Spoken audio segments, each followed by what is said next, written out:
assaulted and robbed. Government refuses to act in the best interest of our citizens. TNT is heading for almost 600 murders again. I repeat my call for stand your ground laws and legal firearms for law-abiding citizens. I want to show you a piece of an interview I did for TV6. When I said light them up and empty the clip, of course if a man is there over your wife, raping your wife, what are you going to do? Empty the clip. And I want you to think about if a child, someone is there raping your daughter, what do you do? Stand up and watch and say, no, the law says I must use reasonable force. I'll push him over with my hand. No, I stand by empty the clip. And I stand by also giving law-abiding citizens the right to bear arms. So I stand my ground. If there is someone, we must stand our ground. You're in your home. That's what I was saying there. It's a little distorted, but you see someone raping your wife, what you'll tell them? Reasonable force, have to wait. I said, no, you see them raping your daughter, what do? You empty the clip. Empty the clip, empty the clip. Yes. And what do? You stand up helplessly there. That's why you need legal guns for law-abiding citizens. They can protect their families, their children, in their own homes. Imagine how helpless I think a father or a husband will be and feel to see this happening in his own home.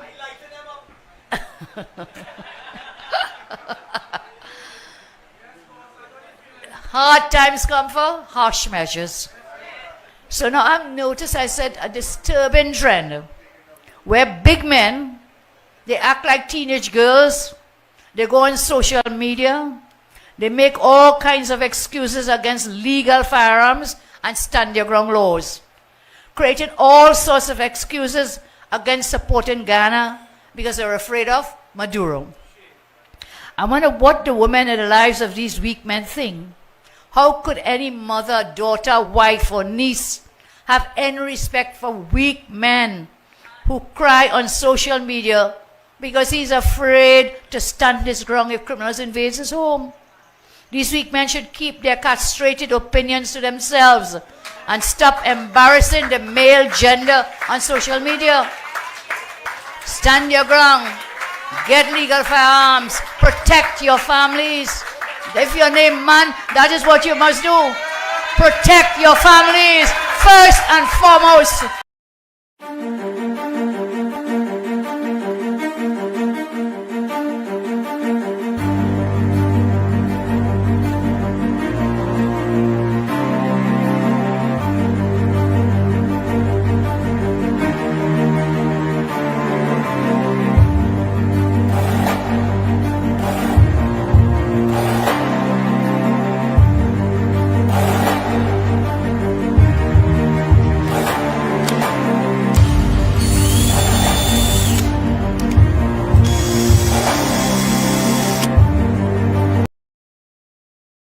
Welcome to Island Express Hardware, where we work with your budget. We supply all paints, all brands, and all sizes. And we are of course the cheapest in Trinidad. We also supply pumps and water tanks, and we also have them in combo deals. Visit us for the best friendly customer service. Need steel, beams, and purlins? We got that. We have top quality lats and boxing board, plyboards, gypsum boards, you name it. Do you love to fish? Have no fear, cause we have all the gears. Visit Island Express Hardware today, located at Rashid Avenue, Kakani Road, Felicity, Shogunas.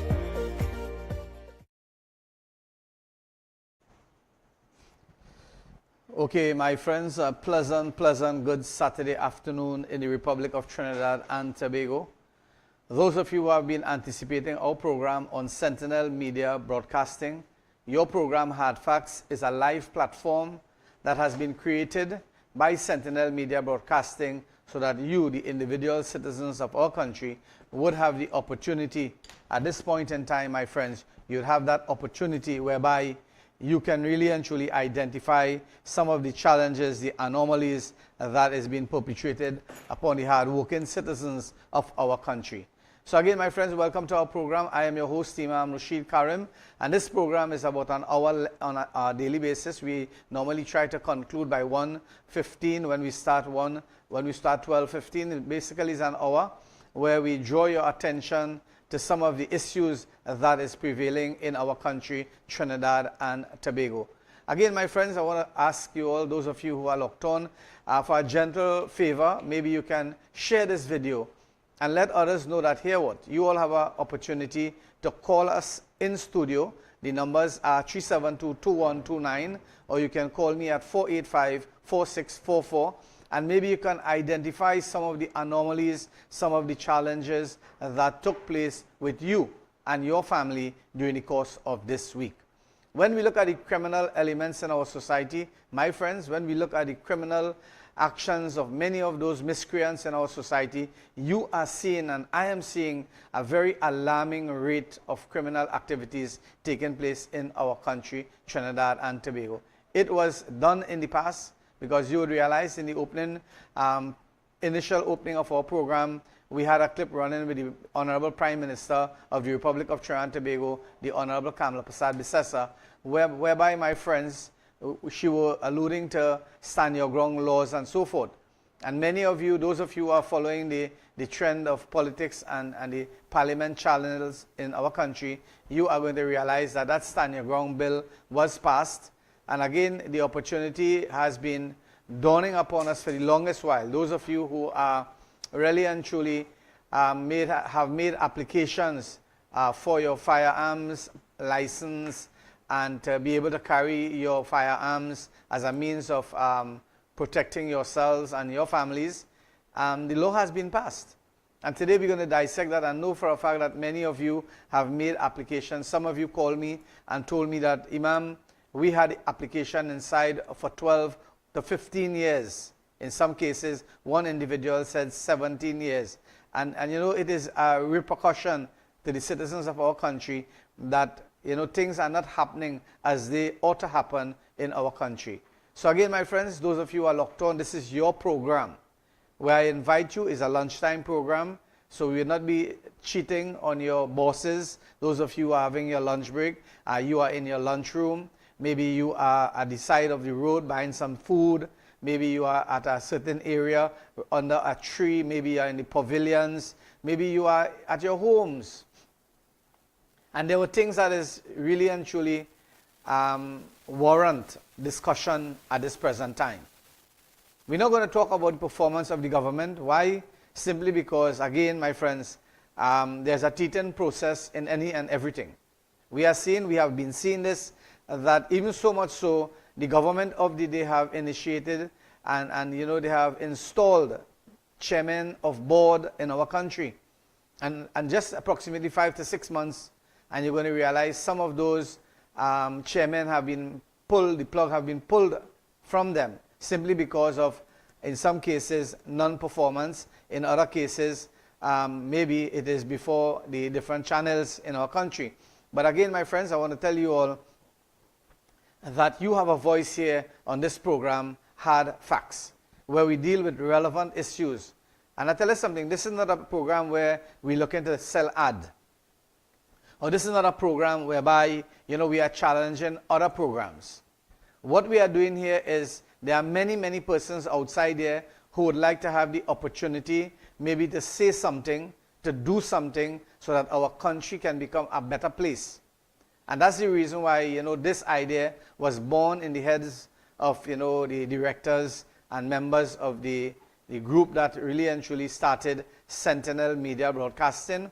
And this program, Hard Facts, my friends, is a program whereby you can really and truly benefit, your families can benefit, and even so much so, join public outside our realm. People who are living in the Caribbean, people who are living in North America, South America, those people who are living in India and Pakistan and all those places, because Trinidad and Tobago is a multicultural, multi-religious society that we have. A plural society, because you look at Chinese living in Trinidad and Chinese speaking Trinidadian dialect now, you look at the Bangladeshis, you look at the Indians, you look at the Pakistani, you look at all those people who came here with their foreign tongue, and now they are speaking our tongue, Trinidadian language, and some of them are speaking it really and truly good. So again, to their families who are being, maybe have been part and parcel of our Facebook, because we have approximately 48,000 followers in different parts of the country, different parts of the world, and we would request that you all please share our video. We are live presently, we are live on YouTube. So those of you who are maybe at home and you would like to see us, just Google Sentinel Media Broadcasting. Our link is up there, Director, our link is up.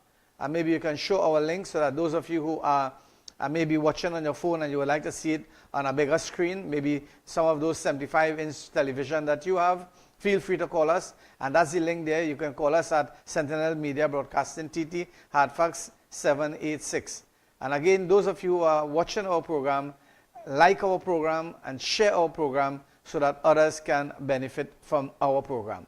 So again, I want to say hi to all our TikTok followers. Share our videos, and if you would like us, those of you who are on board, you would like us to read some of those texts that you are sending. Once those texts are not vulgar, we are going to read it, and once the texts that you are sending out there, it does not really and truly defame the character of any individual, my friends, we are going to read it once it is about country and people building and motivation. Right? So again, as we dive in our program, Director pulled back those videos where the Honorable Prime Minister of the country, Trinidad and Tobago, the Honorable Kamala Persad-Bissessar, she talked about stand your ground, stand your ground, stand your ground. And that was one of the reasons, I tell you something, that was one of the mediating factors when it comes to winning that general election.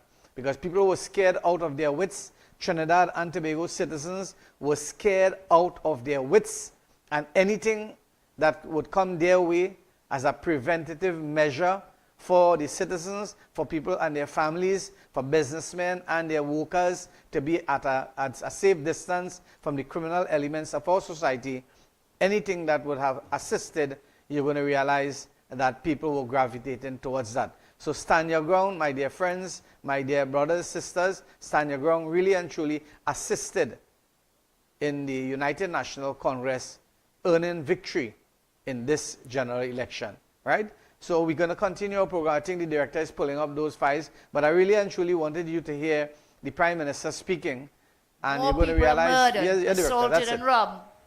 Government refuses to act in the best interest of our citizens.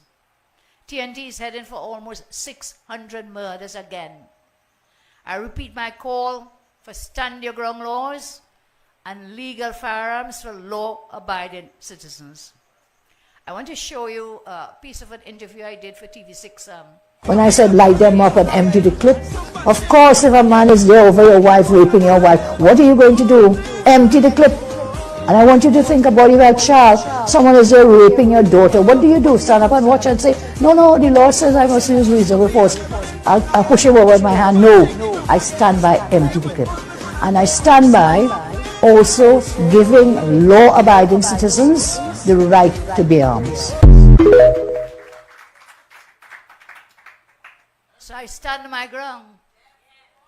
If there is someone... That point whereby that bill was passed in Parliament. And I want to say really and truly hats off to the Prime Minister of the country, the Honorable Kamala Persad-Bissessar, for really and truly fulfilling her mandate when it comes to that aspect. And there are others that she has to do. Because I remember the Honorable Kamala Persad-Bissessar mentioning that if people are elected or selected for a certain position, and those people are non-performers, they are going to be removed. And we are seeing that. So that's another promise that the Prime Minister made that is going to be kept. Now I want to let you all know that I am speaking frankly.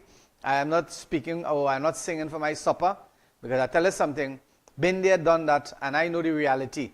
I know the reality of politics. I've been there, I've done it.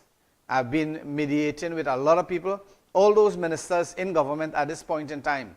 I tell you something, I was really and truly very, very close to every one of those people. Why? Because I would have been present at every one of those political meetings. right? When they were, contesting the 2015, 2020 election, the 2020, 2025 election, right? And I would have been there. So I know those ministers who are in government at this point in time for approximately 10 years up front, right? And I tell you something, some of those ministers, I am sure, are willing to work. But again, the Johnny come lately people, you understand? You understand what I'm talking about, John Public outside there. The Johnny come lately people who just come on board and hear what they feel, that hear what I am a minister, or I am a corporate secretary, or I am a chairman, or I am a mayor, or something like that, or I'm a councillor. And they want to do what they want to do, and when they want to do it. I tell you something, I have something bubbling in a pot right now. And I will bring it out soon, but I'm taking my time because you see, the individual that I am, I give people time. I give them a certain time to really and truly gravitate towards any cause that is to bring betterment to our country. And you all know this, and some of you would realize where I am coming from. There's a home for the elderly that is being constructed on Abid Road, Felicity. That's lower down Felicity. And that warrants the assistance of the Minister of Infrastructure, the Minister of Local Government, and many facilities could be rendered so that, again, my friends, that is something for the public. That's a public domain that has been created by the Islamic Fidel Services Trust of Trinidad and Tobago, an organization that was formed. I'm talking about an organization that was formed approximately 45 years ago under an act of parliament. So that's not a fly-by-night organization. And when many of us, in our organization have been writing, this is for the heirs of our Prime Minister, the Honorable Kamal Prasad Bissessa, a lot of letters have been going out. And it seems as though no response is forthcoming. We're not asking, as I said before, Director, pull up that video. I didn't want to go there, but because of the construction and the conversation, we have to go there. Pull up that video with the road that I'm speaking about, so the people outside there, those of you who are locked on, could realize what I'm speaking about. I'm talking about a facility that has been created at this present time. It has been constructed at this present time that is going to house at least 90 elderly in our communities in Trinidad and Tobago, right? And that facility is going up, and it is expected to be completed by February, March of 2026. And we are going to take off a workload, a portion of those people who are maybe in some cases burdened to the country and to the whatever, you want to look at the financial strain that is taking place when people have to go into different homes, and the government they have to foot bills of $5,000 and $6,000, $8,000 per month. We are doing those things, my friends. We are doing those things pro bono, if you want to call it that, because basically we are asking John Public to help us to be part of that construction work, a part and parcel of the running of that institution, whether you are a medical person, whether you are a practitioner, whether you are a chiropractor, whatever you may be, whether you are a doctor or nurse, whether you are a counselor. Because I tell you something, a lot of people in many of those elderly homes, right, they are placed there, and something, I have been listening. That's the reason why this home is being constructed. A lot of people, family members take their loved ones, especially their fathers, mothers, and elderly siblings, right? We're talking about people who have elderly siblings, people who cross 65 years old, and they don't want them around because, that could be a challenge for them and so forth. They take these people and put them in homes, and then, they utilize their pension to take care of these individuals. But that is not all. That is not all. That might absolve a certain aspect of the finance of it. But what about the relationship? What about the parental relationship? What about the love? What about the sibling love that we're supposed to be demonstrating? Right? Are we doing that? And that's the question. We have decided that is what we're trying to fill that void. And a lot of people need to be counseled. Elderlies in our society, they die prematurely. And I mean, when you look at Islam, there's no premature death, right? There's no premature death. When a person has to live, he has to live for 70, 80 years. But the constructive method of living, in the sense that a person would have to live to 70 years, but he starts suffering from the age of 65. Why? Because of mental challenges that is burdening him when it comes to family orientations and family dealings at home. A lot of elderlies need to be counseled. Sometimes you see this and I see this. People go to the banking system in our country and you know something? They can't read, they can't write, right? And they are challenged in the true sense of the word when it comes to mobility, right? Some people, you know, they go in the banking system there and they have to wait 15 and 20 minutes, in some cases hours, and they would like to use the toilet and so forth, a washroom, that is not available to them. And this cry has been made for the longest while. All those places that this banking system is going to maybe procure for rental. Why it is that they cannot build something, a facility, right, within the banking system, maybe adjacent to the banking system, where people could go inside there, enter from inside, use the facilities and come back there, being monitored by security system. You don't have to reinvent anything. You don't have to reinvent anything. All you have to use is something called morality, something called spirituality, something called love, my friends. And that is lacking. Not only money making, that's the reason why year in, year out, you're going to realize that this bank, that bank, and the next bank, and all these financial institutions, my friends, they make billions and millions of dollars. They make that. Why? Because they don't spend, they don't give back to society. When Diwali comes, they give back a couple $1,000s.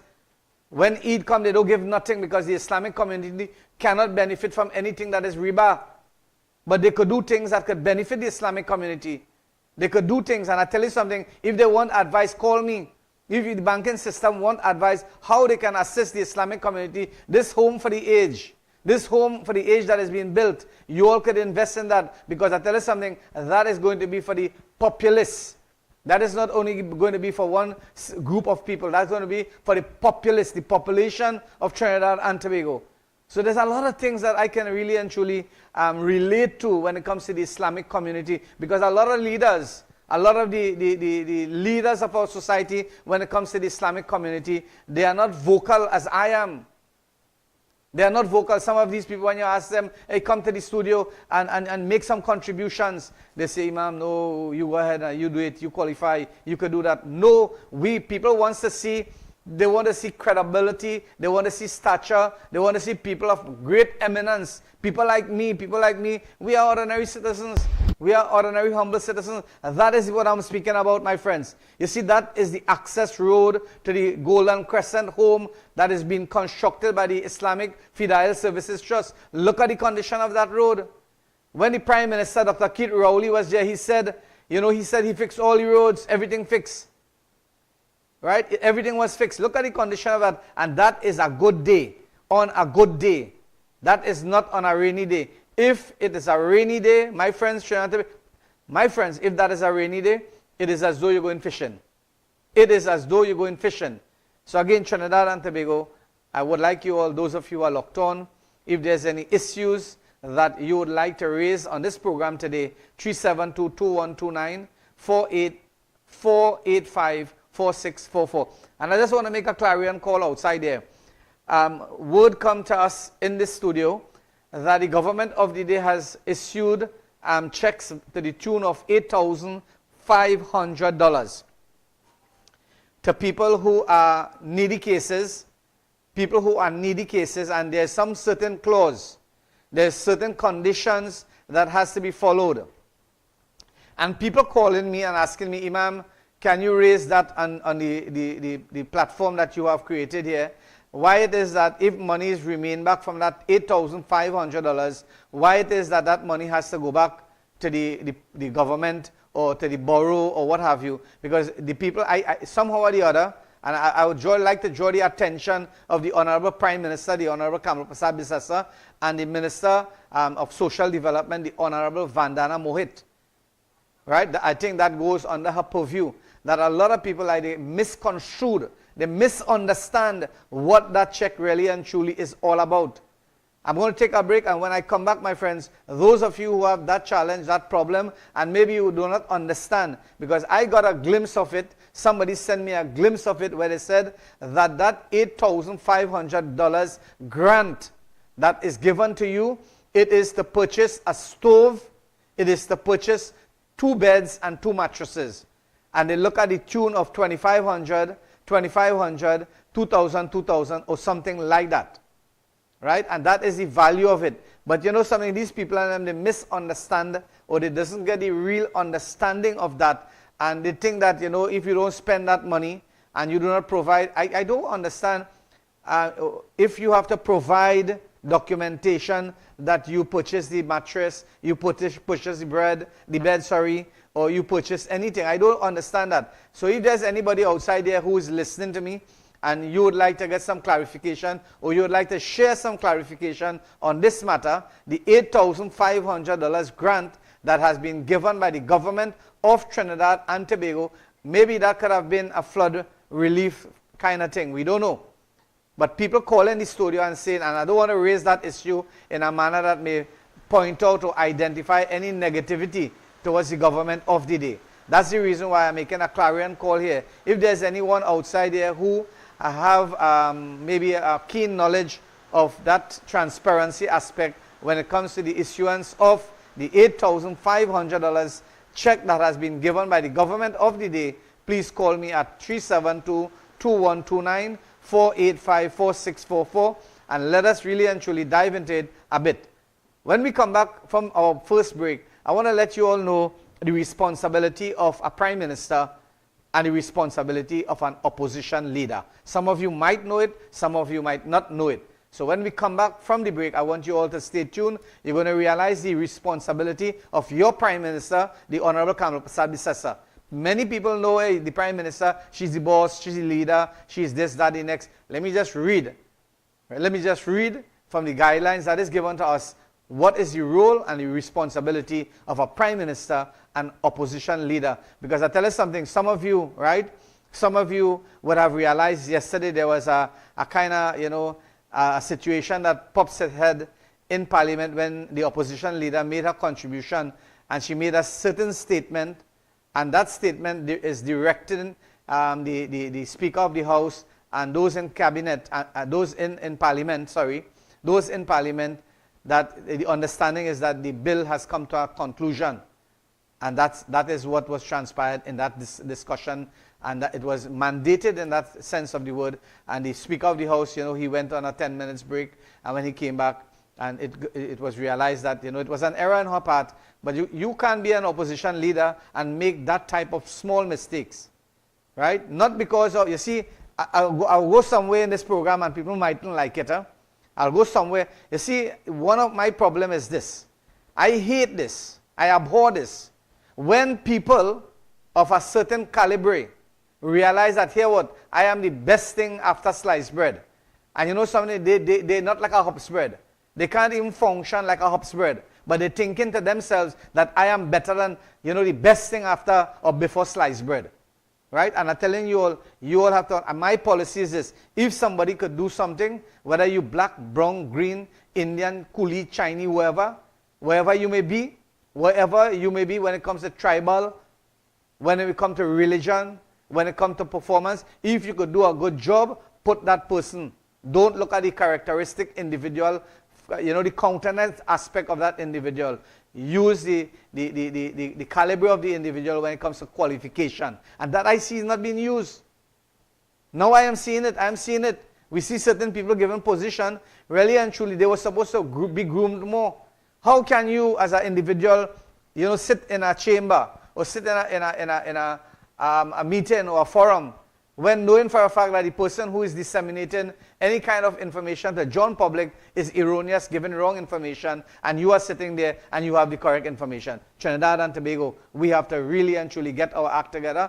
We have to lobby, we have to work together as a unit to really and truly support the government, because crime is going in a heinous manner. Crime is really and truly rising in our country. When I come back from the break, we're going to talk about those things. 372-2129, 485-4644. Call us or send us texts. We're going to read it for you all.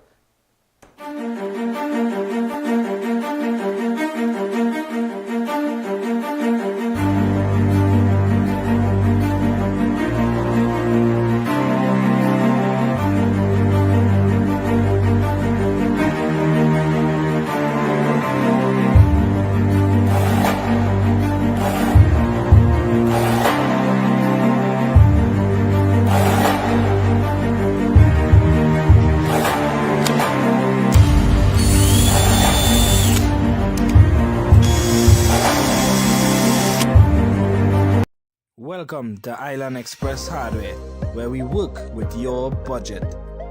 We supply all paints, all brands, and all sizes. And we are of course the cheapest in Trinidad.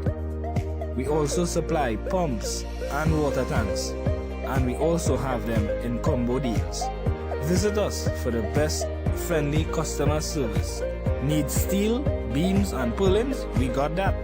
We have top quality lats and boxing board, plyboards, gypsum boards, you name it. Do you love to fish? Have no fear, cause we have all the gears. Visit Island Express Hardware today, located at Rashid Avenue, Kakani Road, Felicity Shogunas.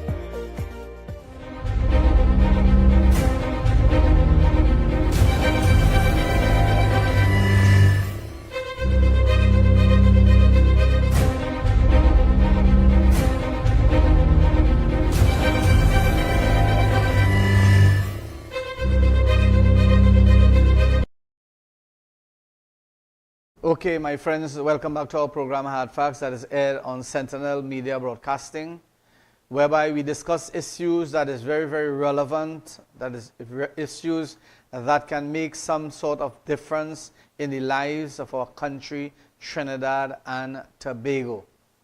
There's lots and lots of things happening around the world when it comes to war, when it comes to trade, when it comes to the economy, when it comes to natural disaster, when it comes to perpetrated man-made disasters. All these things are happening around the world. It will have a ripple effect, yes.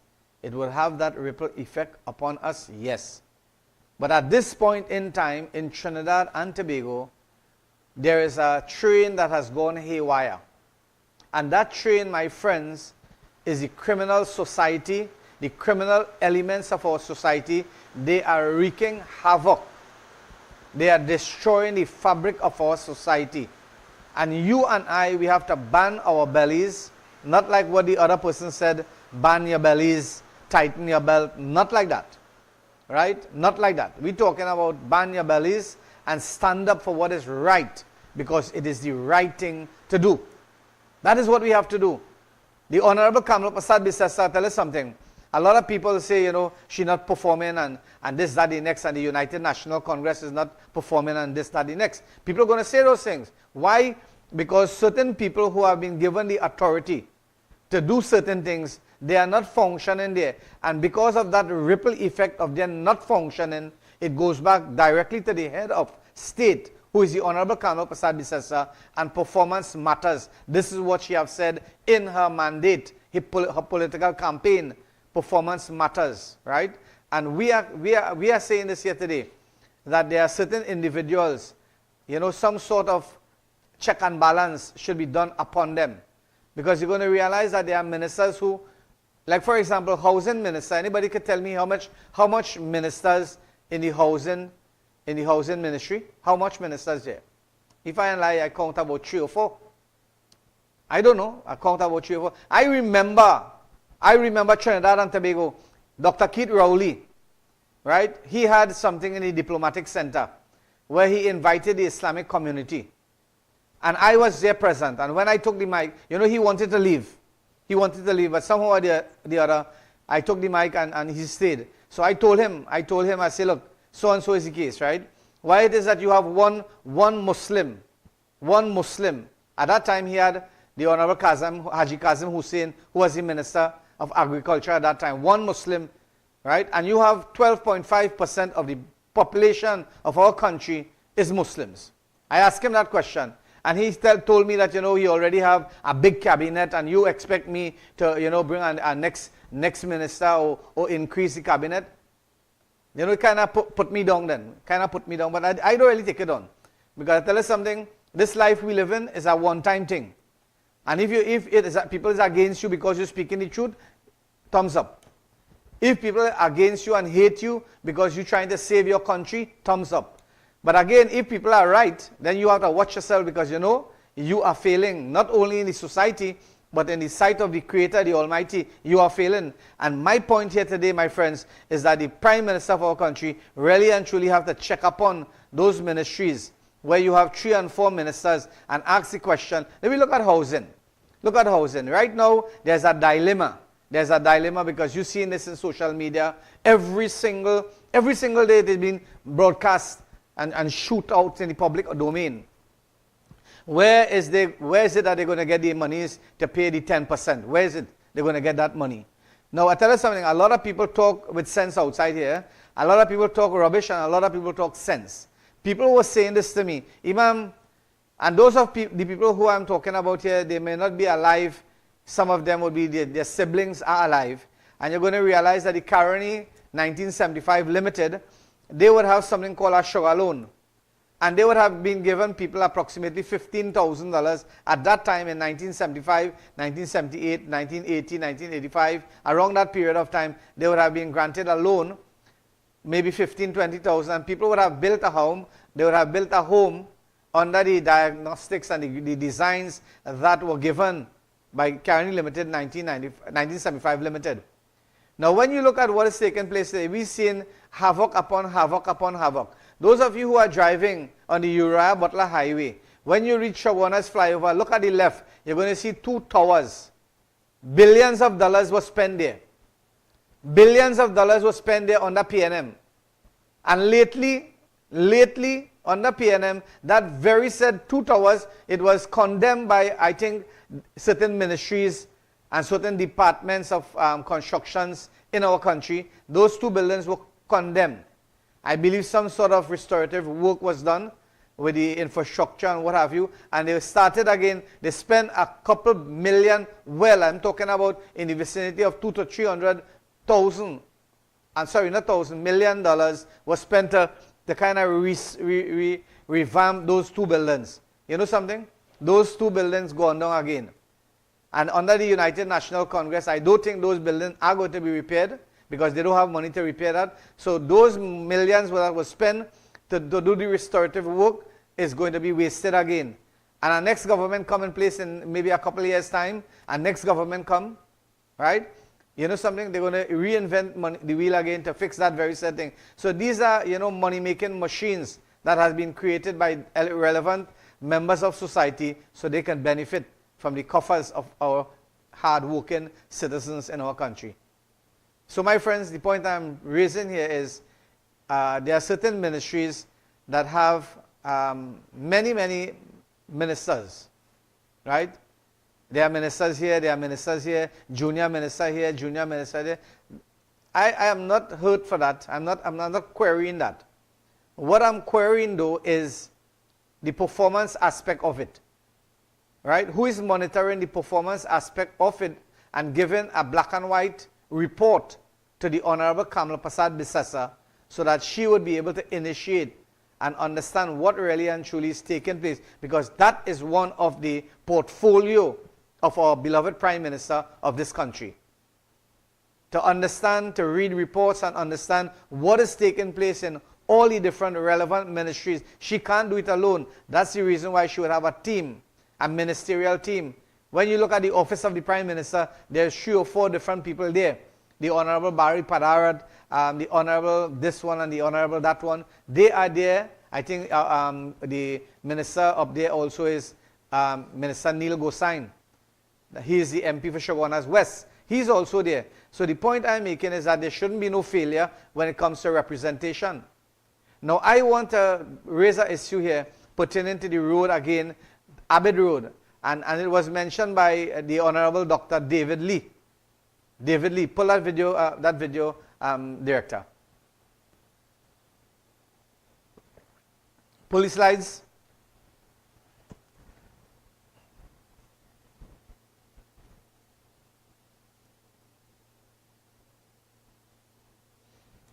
Right.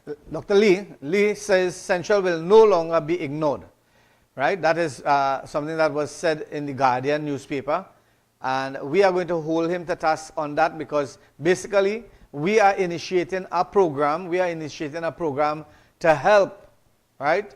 So those of you who are locked on, feel free to call me 372-2129-485-4644. Call those numbers, Director, and ensure the lines are working.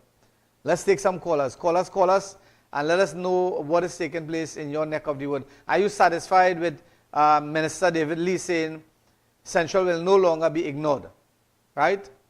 And if that is the case, how soon can we see some changes taking place? Come back to me, Director.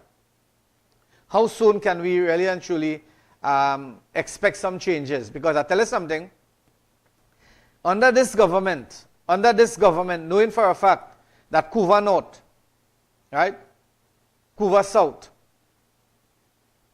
Central, Couva, Shogunas East, Shogunas West, 5 different constituency lies in the central arena where, my friends, that Woodford Lodge Bridge is located.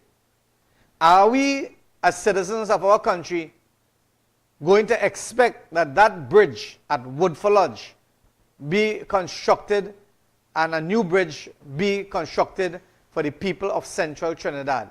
Is that one of the priority? And if not, why that is not a priority? That's a question that is being posed by callers and texters on this program. If that is so, why it is not a priority?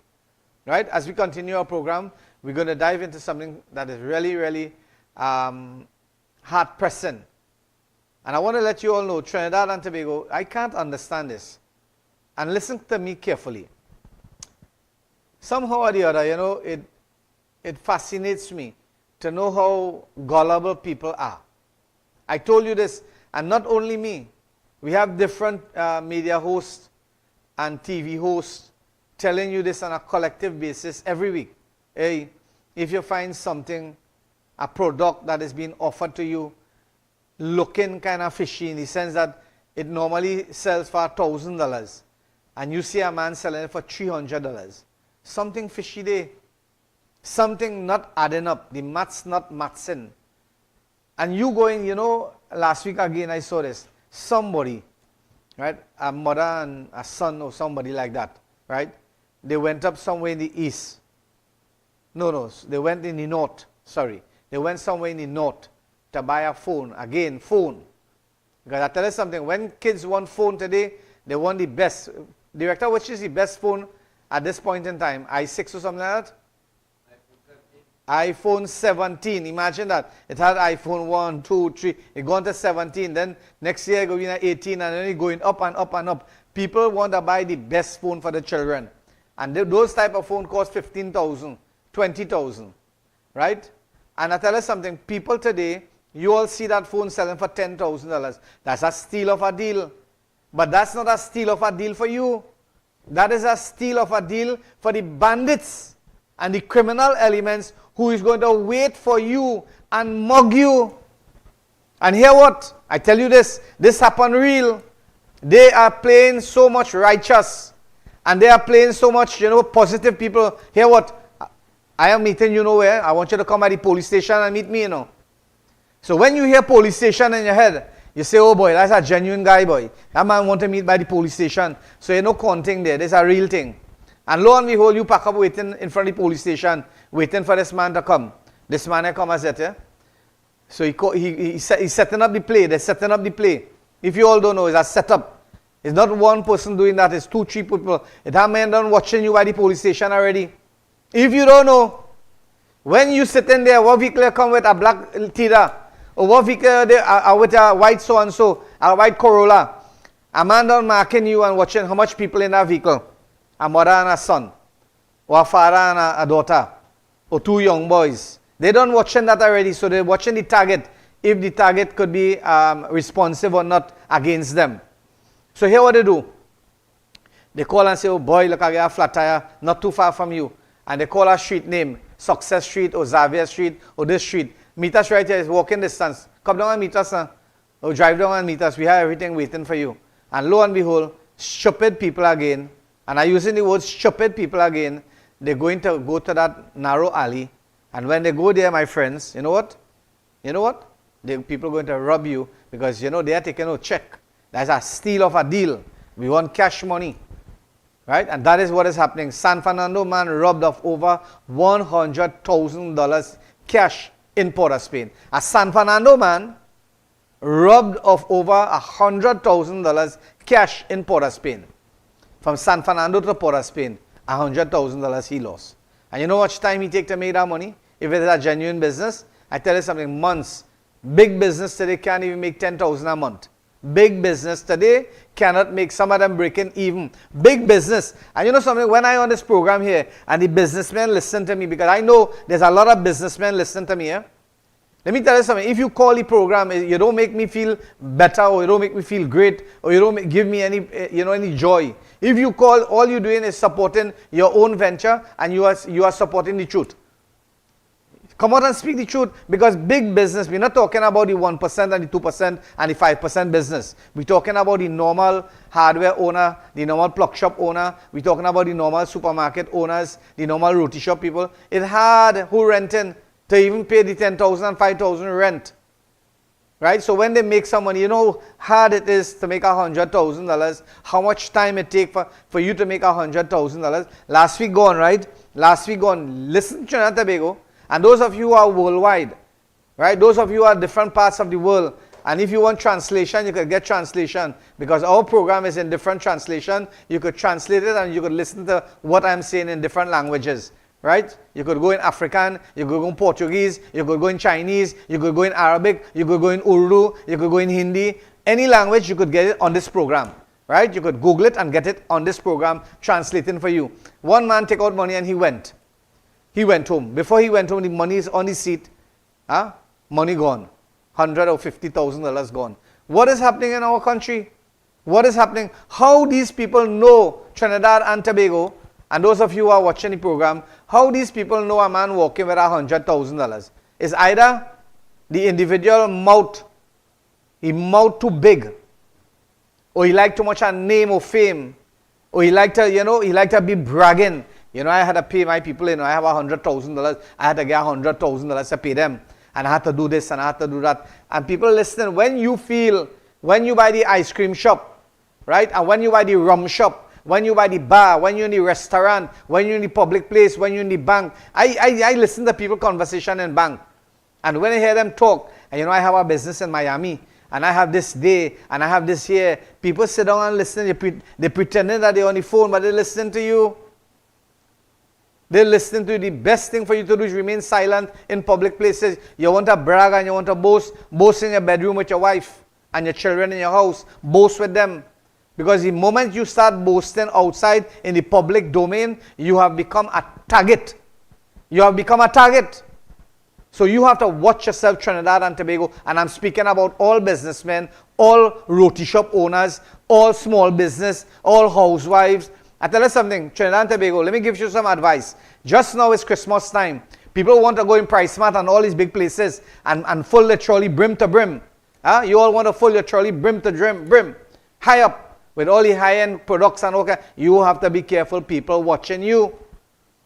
People watching you. It's better you take it in 4 trolleys. Go Monday and buy some. Go Wednesday and buy some. Go Saturdays and buy something. Rotate your days and go and buy them. Don't fill a big judgy bundle.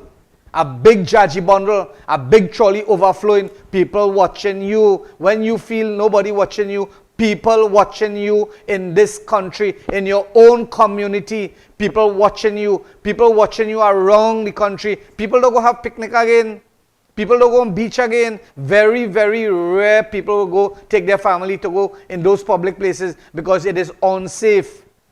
This country has become unsafe and the Prime Minister is trying her best. But she cannot do it alone. It needs all hands on deck. And I'm willing to support. And that's the reason why I am here on this program. I am willing to support. I'm willing to do the right thing for the right reason. So that our country could be back on the map as a safe haven. Tourists don't come here. I remember coming from Heathrow Airport. I came from England. I came to Trinidad and Tobago. When I came, the plane was crowded. Everybody, all these Englishmen and women and children and everything. Lo and behold, I cramped. I couldn't get space properly to use the washroom facilities. It was hard in that plane because children running here and running there. I hold up my pee. Sorry to put it like that, Ro. And lo and behold, when we drop off, I think it was St. Lucia. When the plane touched ground there, everybody come out. I could have spread my leg. The plane, maybe me and about 3 Trinidadians was on the plane. Nobody was in the plane again. I could have lied down, but the only problem, the flight from there to here was a short flight. We have to build back our country. We have to help build back our country. And the opposition have to do it with the government. Not because the government is in power now, you have to say, well, you know, they didn't support some bill. We're not going to support bill. They didn't support the stand your ground bill for sure. They didn't support that. Why? Why you all didn't support that bill? Is that bill not a positive bill? And if it is not a positive bill, why it is that you don't bring supportive evidence and mobilize the country and identify to the country of Trinidad and Tobago that stand your ground bill is a waste of time. It is not a good bill. Do not bring racism and tribalism in that bill and saying, you know, it is targeting a certain race of people. No. There are good Africans, there are good Indians, there are good Chinese, there are good, Arab, wherever in this country. There are good people in this country. But the criminal elements, my friends, they come from all walks of life. And you look at Cranny, you look at the Venezuelan, you look at the Indian, you look at the African, you look at the Chinese. You look at all those races, you're going to find some elements of criminal activities taking place. So you all have to support the government.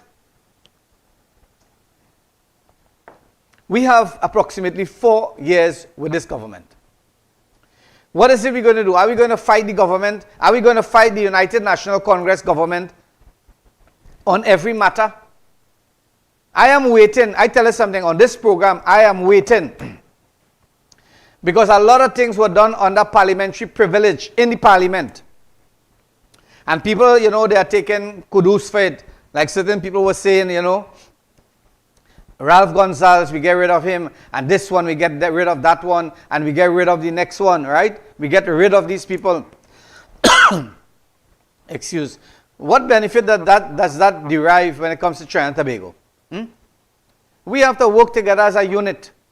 Right? The United National Congress have to call people to account for the monies. For all the monies that went missing in the past regime. And I expect, like for example in China, just recently I saw this.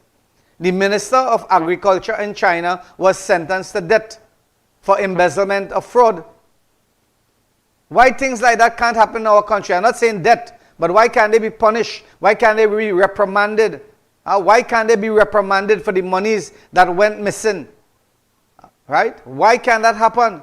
We only hear, you know, we're going to lock them up, and we're going to lock them up, and we're going to lock them up, and nobody get locked up. The only man in the history of Trinidad and Tobago get locked up was the Honorable Basdev Pandey. And he got locked up for about a couple hours. I was there, we was outside there. A couple hours he got locked up for. Right? My friends, Trinidad and Tobago, you and I, we have a responsibility. If you want a better country, you have to make changes. You have to make the changes that you want in your life for your country to be a better one. And if you see people doing things that is irrelevant and things that is breaking down the fabric of our society and dismantling our economy, we have to start talking about it. Because I tell you something, all those councillors who vex with me lost, that's your business. The councillors in this country need to be active. They need to come outside there and meet with their people and identify so that the government of the day would know exactly that this road need fixing, this drain need fixing, this pavilion need, construction. You all have to come out and do that, not because you are friendly with certain ministers, you are hiding the facts. No, you are appointed for the people by the people. And the Honorable Kamal Prasad Bisesa didn't bring you there for looks. She bring you there for performance. And if the people is crying out what is going to happen, maybe if you continue in this trend, the Honorable Kamal Prasad Bisesa and her government is only going to remain one term. Only one term. Because we are seeing the same non-performers being, contributing to the same factors of failure. I want to tell those individuals who I had a meeting with. I had a meeting with you all. I waited 2 weeks. I waited 2 weeks for that meeting. Your office called me. And I went to that meeting, we sat down, I highlighted, I wrote a letter, do the full protocol. The letter wasn't signed. You said, look, how I can give you a letter that wasn't signed. I sign it in front of you and you send it across. You made an appointment to see me on the 22nd. The 22nd of November at 4:30 p.m. You and your councillors who were there, you made that appointment to come and have a site visit. You all didn't come, maybe because of some legitimate reason. Okay. All well and good, no problem. I don't have a problem with that. You couldn't make it, no problem. But big people think, you call and say, well, Imam, I would not be able to make it. I would not be able to come because, certain, I don't even want to know the reason. I wouldn't be able to come because something pressing took place. And I would have expected that. But then again now, for me to go back now, I had to wait 2 weeks again to come and meet the minister. And then again, you might make another promise. And then what is going to happen? And when we talk like this in public, some of you will say, these are the enemies. They are PNM. These are the enemies. They are PNM. That is how you talk. And welcome home, Imam. My friends, those of you who are locked on. Those of you who are locked on here. We're talking about stand your ground laws. We're talking about protecting our families. Pull back that law with the Honorable Kamala Prasad Bissasan. I want to dissect that conversation. I want the public to know that conversation. I want you to bring up, Director, I want you to bring up Gary Griffith and hear what he said. The results of the division is 23 members voted in favor of the bill. Unless the system for issuing gun licenses changes, the law will collapse under its own weight. For this home invasion bill to be effective and for it to have maximum productivity, we have to get out of this outdated system that has gone on for decades in this country by police commissioners and by the state, based on the laws that it makes it virtually impossible for a law-abiding citizen to get a firearm. Co-owner of the Firearms Training Institute. And that is the word of a past commissioner of police. He is saying this, that the system, the legislation that is presently there for a normal businessman or businesswoman or a normal citizen of our country to get a firearms license, it is so hard. And he's saying that, and that's the reason why people waiting 10 and 12 years. Some businessmen took the commissioner of police to court. And that is the only way that they could get sign off. Many licenses, all the preliminary actions have been taking place. People have gone, they put in everything. They get their medical, they get everything. Right? The police came to their home, look at the safe, they check the safe, everything is okay. Right? All they're waiting now on the commissioner of police to sign off. And it seems as though that is where the lagli, that is where the glue, that is where the bond is not, freeing up. If people, let me tell you something, how simple it is. You have 5,000 or 10,000, I think it's about 25 or 30,000 applications right now on the commissioner's office, or the desk, or the floor, or the ground, or somewhere, right? All you have to do, take it on a yearly basis. You have people apply, it'll be just minus 15 years from 25. We're talking about 2010. Take the 2010 file, 2012, 2013, 2014, 2015, get rid of that. If the people, they have failed to really and truly justify the reason for acquiring a lawful firearm, let them know. Don't have it swinging like a pendulum and people thinking, well, once I know somebody, I go get signed, and if somebody could push up my file, and if I could do this, and hey, those days, really and truly, things could happen in our country, but people have to support right-thinking, hard-working, intelligent citizens. To get a gun license is a real headache. To get a water connection is a real headache. To get a electricity connection is a real headache in our country. These are things that should be available according to the jurisprudence and jurisdictions. WASA acting CEO sent on leave just 5 months into role. Come back on that. Now that's an important thing. He was sent on leave. Has he been rejected from that position, or have he been dismissed from that position? Has he been sent home indefinitely, or what? Is he being sent home and his salary is being run and he's getting a salary every month? Is that the case? Those of you who are following us, my friends, 38,000 followers, please share this video. Let people know that they have a voice. Text us, WhatsApp us, let us know what is going on in your neck of the woods. Right? The Commissioner of Police, the Honorable, as I use the word Honorable, Gary Griffith, you understand? He is saying that the legislation and those things that is required, the requirement for firearm application and license in our country has been and is outdated, and something has to be done about that. But I tell you something, Trinidad and Tobago, whenever you get something and you do not understand the reality of it, if you have a good leader, you must have good followers. And if you have bad followers, you're going to have bad leaders. That is the broad-minded aspect of it. That is the Boyle's law and Charles' law of physics. What goes up must come down. If you have good people around you, you are going to be what? You are going to be a better person. But if you keep the society or you keep people who are, negative, you're going to react negative to everything. That is what the program is all about. To tell our country, to tell our Prime Minister, you're doing a good job. Prime Minister, you're doing a good job. Or Prime Minister, such and such minister, they are not functioning. This is what we are all about. And we can do it in a more positive manner. We can come outside there and talk realistically.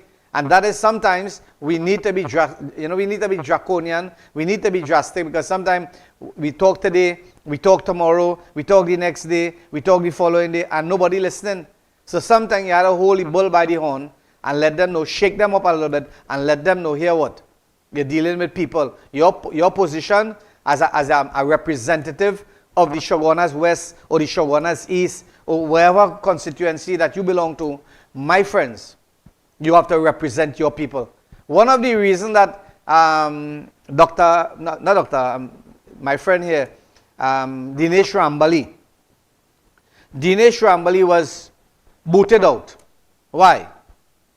And you ask the question, people in my community and in different communities say, oh, we don't see the MP. That is what they used to tell me. They used to say by Imam, we don't see Dinesh Rambali, he don't come no way. He don't come outside, he don't meet people. I want to ask the question, when was the last time you see your minister? And some of you mightn't like me, and he mightn't like me too. Right? He mightn't like me, but I'm telling you the truth. I am speaking the truth. Because you were supposed to meet with me on the 22nd of November, and you didn't show up. You didn't show up, and you didn't even call, and nobody called. I don't want no apology, but all I am saying is that big man thing, you can't make it, I am vexed with you. Let's take a break, Director.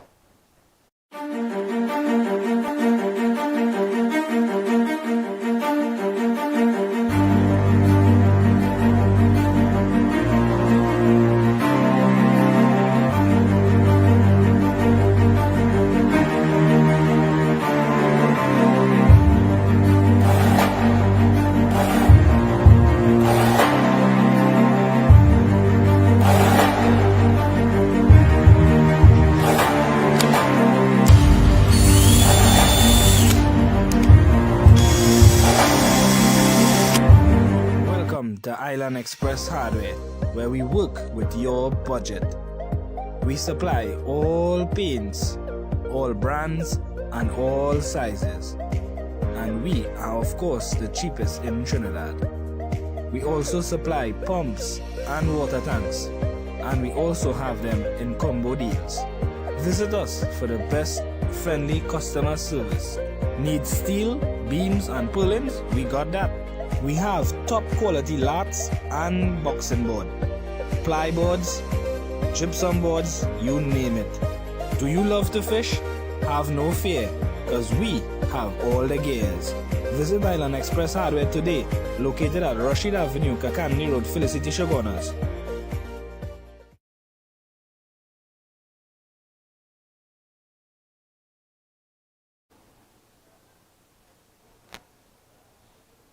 Okay, so my friends, welcome back to our program. This is the final segment of our program on Hardfacts. I am your host, Imam Rashid Karim, and I'm here doing your lunchtime program, whereby those of you who are having your lunch break at this point in time, I don't want you all to be cheating. You all have to, start, it's 1:15, you all started 12:30. You just have about 10 minutes again, so get your act together. And you know something, be realistic, right? People are putting bread on your table, on your family's mouth, and you have to work for your money, so no problem. We initiated this program with the time 12:15 to 1:15, so that those of you who are locked on, you would have that opportunity really and truly to voice your opinion. I tell you something, some of you would like the program, some of you would not like the program. I remember a certain man saying this, the enemy of my enemy is my friend. The enemy of my enemy is my friend. A certain individual said that. I know you all would realize and you will recognize exactly what I'm saying. Now I want to let you all know something. Let me just read something for you. Duties of a prime minister, or duties of the prime minister of Trinidad and Tobago. Number one, head of government. The prime minister is the head of government of Trinidad and Tobago and is responsible for managing the affairs of the country. Right? And I'll tell you something, managing the affairs of the country, that's not a little task. That's not an easy task. Some people telling me, hey, Imam, why you don't raise the issue, the prime minister, we're not seeing the prime minister being vocal. Listen carefully. Listen carefully, Trinidad and Tobago. You all have to understand something, huh? Before you start talking, try to do some investigation. Listen carefully. The prime minister is the head of government and is responsible for managing the affairs of the country. Affairs is plural, not affair. Affairs of the country. They lead the executive arm of the government and ensure government policies are carried out. Right? Number two, that's not it. Number two, the prime minister, she's the leader of the majority in parliament. The prime minister is usually the leader of the political party that holds or has the most seat in parliament. Again, the responsibility of the prime minister is to appoint ministers of cabinet. Again, my friends, the responsibility of the prime minister is to chair cabinet meetings. Again, the responsibility of the prime minister is to advise the president. Listen carefully. Some of you might know this, but the responsibility of the prime minister is to advise the president on appointments of senators. Right? Declarations of state of emergency, like what is happening in our country at this point in time. Appointment of ambassadors and high officials. That is another responsibility. Overseas. The prime minister oversees. I want to let you all know. So when she making proclamation on certain matters of warfare, if you want to call it that, or you want national security, the prime minister has major responsibility for, number one, national security, right? Border control protection, counter-terrorism matters, and emergency responses. Now that is not a little bit of responsibility, right? She has a lot of responsibility, and sometimes it goes a long way. The list is a long list. It's easy for you all to find these things. Google it and you will find it, the responsibility of the prime minister, the responsibility of the opposition leader. The responsibility of the opposition leader, number one, is to hold the government accountable. I don't think that you all, that's so keen as yet. Let me just repeat myself. The responsibility of the leader of opposition, right, the opposition leader, her jurisdiction details and entails to hold the government accountable. The opposition leader main role is to scrutinize and challenge the government actions, decisions, and policies. That is the head role. And the Honorable Kamal Prasad Bisesa, when she was opposition, she was doing that very said thing. Isn't that so, Trinidad and Tobago? And the government of the day at that time, led by the Honorable again, Dr. Keith Rowley, he was not listening. They just, it went through one ear, parachute in next ear, tap this, and that is the repercussion that we are feeling here today. Number two, responsibility for the opposition leader to provide an alternative government. And that blunder that was made, was made. That is not no alternative government coming in the near future. Think about what I'm saying. Provide an alternative government. The people not seeing alternative government there. And lastly, to represent the opposition members. They coordinate and speak on behalf of all opposition members of parliament. To monitor government spending. That is what the Honorable Kamal Prasad Bisesa was doing. Monitoring the PNM spending policies. But they were not listening. So when PSA cannot get a 10% raise or increase, if they had to get that, maybe some way they had to cut and fit. I tell you something, my friends, we have to really and truly brace up for hard times to come, because I tell you something, as a businessman in this country, right? I saw things happening yesterday. Black Friday, say? That wasn't a Black Friday earlier. That was a Blue Friday. Because people were giving away goods. They were giving away goods at under the cost price, because they want to get a cash flow to balance their accounts in the different relevant financial agencies. That wasn't a Black Friday sale. That was a Blue Friday sale. Take my words for it. Blue Friday, not Black Friday. Because I tell you all something in our last contribution, in our last program here, right? In my last program here, I tell you this. People today, businessmen, they cutting all out of it. They're buying things like cement and selling it back for cost price. They're buying things like tanks, water tanks, selling it back for cost price. They're just dancing the money from point A to point B so that they could facilitate a loan. Trinidad and Tobago, tell me if that is not true. Call me and tell me, some of you scared out of your wits. Some of you afraid your visas are going to be taken back. We're not talking anything that is to distract or to cause any mayhem in society. We're not alluding to nothing. All we're talking about is how we can bring back and develop our country, our homeland. How we can better our country. That is what I'm speaking about here. We are not mobilizing and talking about this one and that one and the next one character, because plenty people call me and tell me about why I don't raise that issue, why it is that the government, sending all these foreign emissaries to different land and different country. What is it that they're bringing back? Those things are not relevant. Relevant issues is to discuss what is happening in our country. Minister David Lee said something, and I'm going to hold him to task to that. Right? You said, Minister Lee said, Central is not going to be ignored.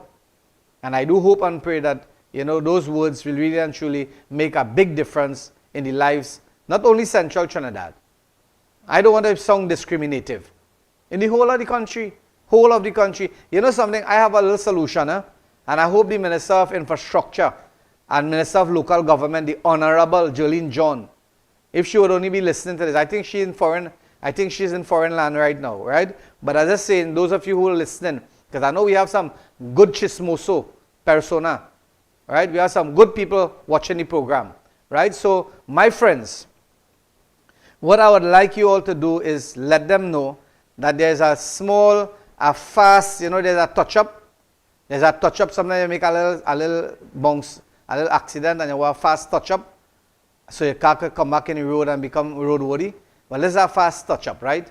I'm just saying this to the Minister in the Ministry of Local Government, the Honorable Khadija Amin Business. I'm speaking to her at this point in time. A very wonderful person, I know her. She stopped talking to me, I don't know why. But I know she asks for me regularly. All right? I know she asks for me regularly. Hello, Khadija Amin, how are you? Everything's okay? Do hope and pray that everything is well. I just have a little suggestion that I would like to make here. In different areas, especially in areas where there is humongous potholes, maybe you all could set up a stockpile whereby people can come and collect a yard of material or 2 yards of material, sign for it, identify the location of the pothole, and the people are willing to fix it. People are willing to fix pothole, because I see with my own eye. I see with my own eyes a young man who is working at Tuna's scrapyard. I don't want to call his name. He was taking a bucket and he was taking up small stones at the edge, and he was trying to patch potholes that was supposed to be patched by the Shogunas Borough Corporation. Right? By the Shogunas Borough Corporation, they were supposed to be doing that. But again, this fella here, right, he was taking a black bucket and filling small pebbles, stones, whatever he could, collect in the sides of the road and so forth, and he was patching small holes. So I want to say hats off to that gentleman. May God Almighty bless him. But I'm saying this to all those MPs and ministers. We have to really and truly check and balance ourselves and make sure that the citizens of our country, they are benefiting from you being in that position, because no position is long term. The last man who feel his position was long-term, he's nowhere to be found. Right? So don't ever feel that you are indispensable. Some of you might feel that, oh, I am the boss, I am the jefe, I am the grandmaster. No. Your time in this place is allotted. Whether 5 years, 10 years, 15 years, and that's it. So the majority of the work that you can be doing to better the country and to better the people. Like for example, let me just give you an example. Jack Warner, right? Let me just give you an example. The Honorable Jack Warner, who was the minister in the Ministry of Infrastructure, I think local government and so forth, right? He repaired the Pier Road and he repaired the Kakani Road. And up to today, which is about 15 years after, the people of Felicity and the people of Pier Road and surrounding adjacent areas, they hold him, the Honorable Jack Warner, in high esteem. He is nowhere in government. Since 2010, 2015, he was booted out, nowhere in government, 10 years out of government. But yet still, if he come to Felicity, people would appreciate him. Only the haters, the real haters, who you know, they are always haters. Huh? Once you show your allegiance to somebody, the person who you show allegiance to, and the people who doesn't show allegiance, they automatically become your burden and your haters. But people still love Jack Warner in central Trinidad. I just want you all to know that. Why? Because he performed his job as a minister in that portfolio very well. And I want you all to take a page from that, because some of you mightn't be in the ministry for too long. Because Kamala Prasad Bisasa, the Honorable, said that if you're not performing, she's going to reshuffle you. And some of that reshuffling, you know what they do with garbage? They throw it to the dump. So if you feel that you're going there to build a house and to ride fancy Prado and do this and do that and the next, let me tell you something. Just as how you reach there, right, it's easier to fall down. Right? So take my word for granted, my friends. Those of you who are locked on, thank you all very, very much. My TikTokers, those people, I didn't really and truly get to, the phone was a bit distant from me, so I couldn't be able to really and truly say hi or, you know, say anything to you all. But I want to thank you all, because if I look at the figures there, approximately 1,200 people were live on TikTok, right? Approximately 1,200 people were live, right? Or 600 and something show the heart button and so forth and so forth. So again, my friends, those of you who are locked on, feel free to call me anytime. The number I will be working with that phone, 372-2129, 485-4644. Call me and let me know what is taking place. If you would like us to come to you, or you would like to come to us and sit down, so that we can have a bumper program on Saturday next. Right? So I thank you all very much. I want to say hats off to all those persons who are working tirelessly to bring betterment to our country, whether it be the protective service, whether it be in health and infrastructure, and wherever it may be. I want to thank you all and say hats off to you all, and may God Almighty bless you.